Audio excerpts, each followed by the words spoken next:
Hi, it's Friday Reads time.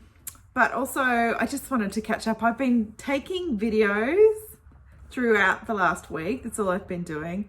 And I just tried to put it into some sort of vlog and it's just not going to happen. So the only really exciting thing that happened during the week was that I worked out how many books I have to be read in this room. So let's cut to that experience. Oh, hi, it's Monday night. I've been sitting playing with my reading journal while boys watch Transformers because I'm not into that. I've been channeling Doris. I just put a photo on Instagram.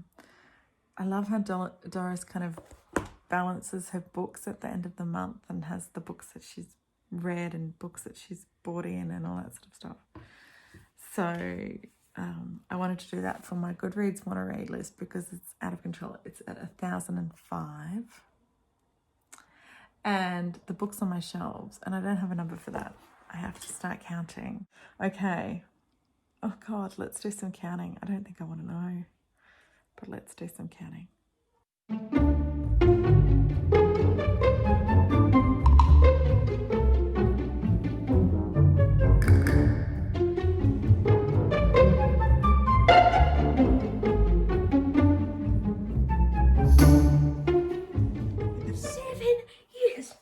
We just did some maths. There are 834 books in this room. And we said if a book on average takes you 3 days to read, if you read it solidly or whatever, then it would take nearly 7 years for me to read all of the books in this room. Oh, that's so exciting. I have 7 years of fantastic reading, potentially fantastic reading ahead of me. 7 years, you'll be 47. God forbid. Gosh, well then I've got another 40 years left in me, so I need to keep collecting books, 40 years worth. So I've filled that in so we can start balancing our books like Doris. She's insane, but still subscribe, please. You put out a subscribe call in my video? Yeah, because I wanted to see if I should subscribe. You've watched way too many gaming YouTubers. I don't care. Still, subscribe. Thank you for your support, honey. I don't think I've ever said that in any of my videos. Well, you should. Why? We're just chatting as friends. We don't need to subscribe. You should. Kids these days. Okay, so that was an interesting revelation, wasn't it? My family are still laughing at me about that. So I haven't dared go out to bookshop yet. I will, don't worry. So yeah. So what came from that was like, right, I need to consolidate all these little book projects I have on the go. And I thought I would share with you a bit of a video about what those projects are and how I'm going to do it. Cool. So of course, the first project is about reading the 800 and whatever books I have in front of me. And I'm doing that with The Eighth Life.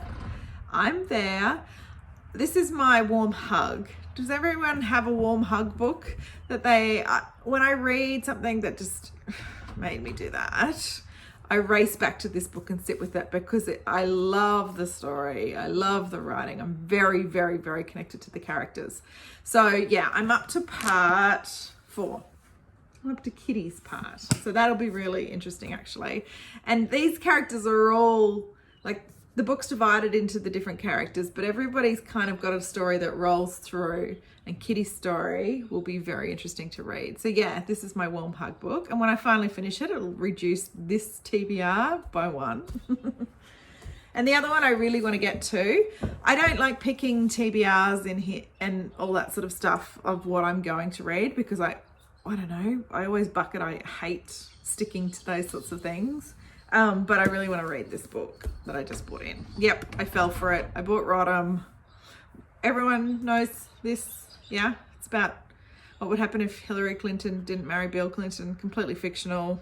Just, it's kind of gossipy, I would suggest. But a podcast I listened to, one of the women who I respect very much, I respect her opinion very much.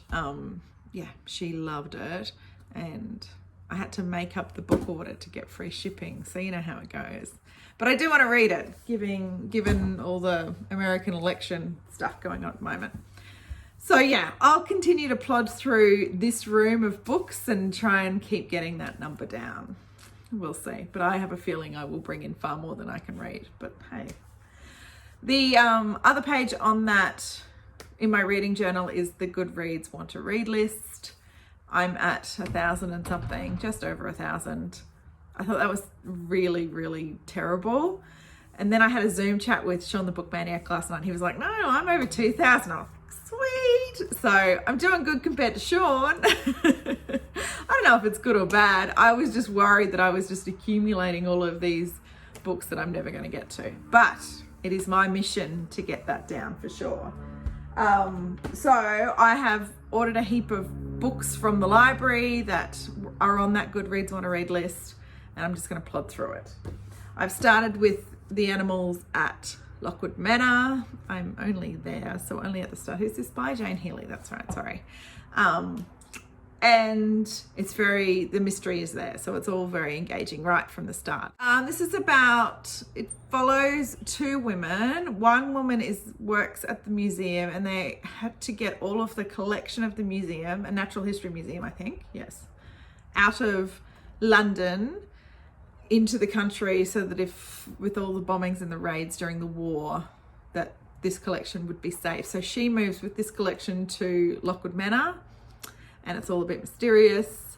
And the daughter we hear from her point of view as well, but she talks about her mother a lot, who has just passed away. Her mother and her grandmother, who just died in a car accident. So yeah, lots of mysteries happening. She's already lost a bloody jaguar, a stuffed tiger or a stuffed jaguar or something. So things are going missing. Like it's all over the place. So yeah, I'm enjoying it so far. It's kind of that pacey, intriguey thing, and it's, you know, one of those books that's got a gun on the side of it, so it's always going to be good. And the next two I need to get to because they're due back at the library is The Far Field by Madhuri Vijay. So Indian fiction. This has been on my radar forever. We've all seen this cover on BookTube, so I need to get to that. And then the Aussie book I need to get to is Bridge of Clay. Marcus Zuzak wrote, did he write The Book Thief? I'm pretty sure he wrote The Book Thief, which I've never read, his most famous book, but I've read a couple of his others and I love his writing. And my auntie assured me that this is a must read. So these are the three that I'm working on to get that Goodreads want to read list down. So there you go. There's more up there, but we'll just work on those for this video. The next project I'm working on, which I'm nearly there with, is reading through the Readings prize list with Jacqueline and Julia and Simon. You all know we've been doing this for a while. The winner is announced at the end of October, but I just have this left to go in my last book. This is a short story collection. Fantastic cover, but I'm actually really enjoying it. It's quirky and a little nutso, but not too quirky, not too cryptic. Lots of commentary about societal expectations and things like that. So I'm glad that I am enjoying a short story collection on the list. So I just am kind of reading a couple a day. So I'm nearly there with that project. And then we can see who wins. I need to predict. Wait till I finish that book and then we'll go from there. The other thing that's going on is Victober, obviously. I'm reading Jane Eyre on audiobook. Yes, indeed. You heard that right. I just found a free audiobook on Spotify and started listening to it. I'm really enjoying it. And when I step away from the audio and just come to read it myself, I'm not happy. Like I need that woman talking to me with the characters' voices and things. So yeah, I'm really glad that I'm enjoying an audiobook. Jane is, like passive as hell. And Mr. Rochester is an arse, and I know he's supposed to be an arse, but he is mysterious. It's keeping me going. I want to know what's happening. I think I know what's happening. Anyway, I was going to ask you to tell me what's happening, but I don't really want to know. Don't tell me if I'm right or wrong, but I think, if you've read this book, but I think the French woman who is the mother of the child who he was in love with, I think she's the crazy one that's living upstairs. It's got nothing to do with Grace Poole.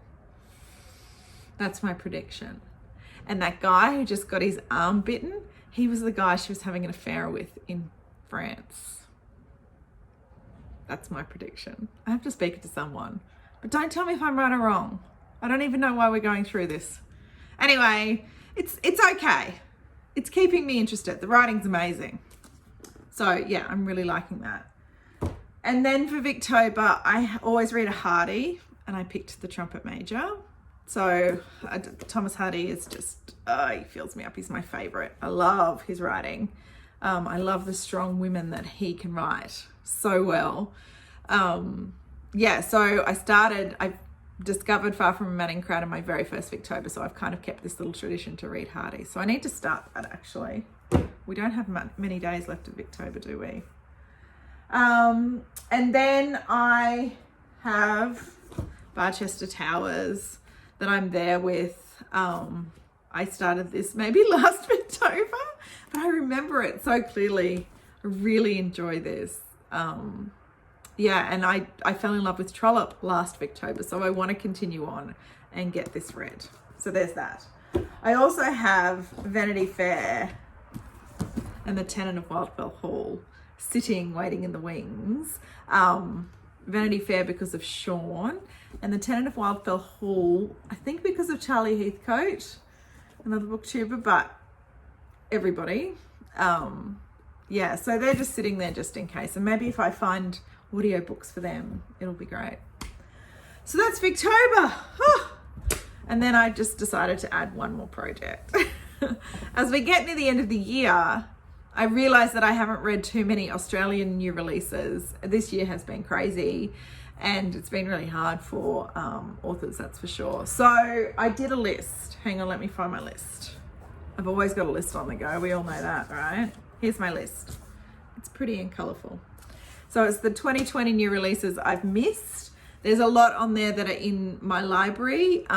So I'm going to just slowly borrow those out and read through them as I can.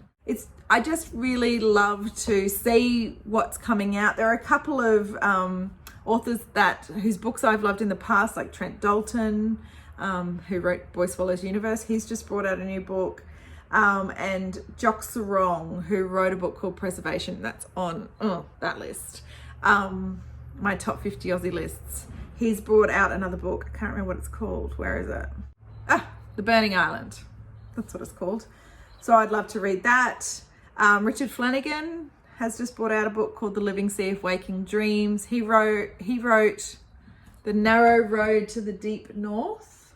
Yeah, which I think won the Booker, maybe. Like a really famous book that I've never read. But I've read others of his, and yeah, so, and there's heaps, like there's so many. So I want to read through this, and this book was in my library and available for me to pick up. And that's on the list. This is Fly Away by Kathleen Jennings. And it says that it's quite linked to fables and folklore, which is cool. So I think it follows this woman called Bettina, and she's in it. She lives a quiet life in Runagate. How quaint. But her father and her brother disappear, and then there's mysteries around the town, and she sends a note comes and it sends Bettina into the scrublands beyond to search for answers. So it's beautiful, isn't it? But it's got, at the start of each chapter, it's kind of like a fairy tale book. So it's got me intrigued. So yeah, this is on the list as well. Whew. So they're my 5 projects that I'm working on at the moment. I'm really enjoying my reading at the moment. I'm trying to squeeze it in wherever I can. I'm loving it, but people keep getting in the way. How do we battle this? We need a spray to spray people away while we're reading. No friends can call, no partners can talk to us, no kids can want food. I just want to sit and read. Yeah, but I'm feeling really energized and excited about the books that I've got on the go, the projects that are happening that I've created for myself for a bit of fun. So yeah, I'll keep checking in with you guys around that. And I hope that you guys are feeling energized about your reading too. If you've read any or have any book projects that you've got on the go that you want to tell me about, let me know. And yeah, it's been really nice chatting with you and sharing that with you. Makes me feel really happy to be here.